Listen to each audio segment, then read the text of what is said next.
Welcome back to the Sun Newsroom, and a look ahead at what we're working on for you. Kevin Williamson, Sunday. I know Sunday night is the Emmys, so I think that we have that well covered.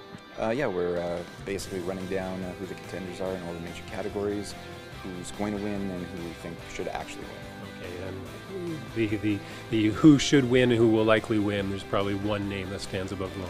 Well, you know, Breaking Bad, it seems to be that show's time right now. Bryan Cranston has kind of won before. He'll probably win again. But for best drama, you have to think that that's the front runner. Yeah, that's an interesting show because it just keeps getting bigger and bigger as it sort of word spread on it. You look at titles like Dexter. People kind of have they're sticking with it, but it's like, oh, it's getting weaker and weaker. But Breaking Bad just seems to be getting better and better on its last legs. Well, that's the benefit of when you have an end game. Dexter has been around for what, eight seasons or so. Breaking Bad, they knew, hey, we're going to do 5. That's what we're aiming for. It always kind of helps maybe creatively when you know that the end is closer than, oh, hey, let's do another season. Let's do another season. Things feel milked out. They get a little tired. You and I are big fans. I guess you're a fan of Veep as well. So I'm kind of that's my golden girl. I'm hoping it does well. Kevin, thanks a lot. I appreciate it. Okay, Dean McNulty, Sunday, what are your guys up to? Well, we have UFC 165 at the Air Canada Centre. We'll be ringside, bringing all the results Sunday, and Week 3 of the NFL. John Crick will have a look at all the previews, all the games, and everybody will be well informed. So no racing? That's off the charts? Oh, actually, I will be at Peterborough at Kawartha Raceway for the final of the NASCAR Canadian Tire Series, Canada's only national stock car racing series.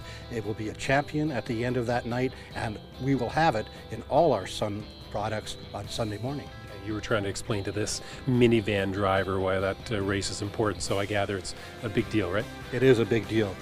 Some of Canada's more established drivers are right up there. DJ Kennington and Scott Steckley, 5 points apart for the championship, and a lot of young drivers too who want to make a name for themselves, hopefully one day be in the Sprint Cup Series in the US and bring Canada fame and their name back to this country. They do stock cars, they do trucks. I'm hoping minivans soon. Dean, thanks a lot. I appreciate it. Okay, let's turn it over to Ted Rath, QMI Agency. I know I had to swivel you around quick. What are we working on, and not just for the weekend, but coming up as well? Yeah, well, let's talk about this weekend, first of all, because the 24th of September, which is Tuesday, that's right, is the 25th anniversary of Ben Johnson's sprint that won him the gold in the Olympics that was later taken away due to drug use. And it's been 25 years. It's a long time, but it still obviously reverberates in Canadian lore. I remember being in the Calgary Sun newsroom and watching that kind of unfold, and it really was like a movie drama. He won, and then he started to get sort of, on the wires. At that point, you started to get speculation that, wait a minute, he's, the drug testing. Wait a minute, he has early predictions of a positive, and then no, he says. And I mean, watching that unfold in the newsroom it's hard to believe it's been 25 years. I watched it in a bar, as a matter of fact, but it was the same idea. It's that moment in, where were you when, and the same kind of memories like that. It also foreshadowed a lot of fallen heroes that we've seen since because of steroids. But just quickly, what else do we have upcoming in the weeks ahead? A little bit more serious crime, actually. This is the weekend after is going to be the closure of the Kingston Pen. This has been Canada's Alcatraz for the past decades, hundreds of years. Well, it's closing its gates finally on the 28th or 29th, 30th. We're going to be leading up to that with a series of the notorious criminals that have passed through its gates, the history of the building itself, things like that. So it'll be a neat little series. Okay, thanks a lot. I know we have a lot of fall projects on the way. There's a lot of interesting ones among them. Thanks a lot.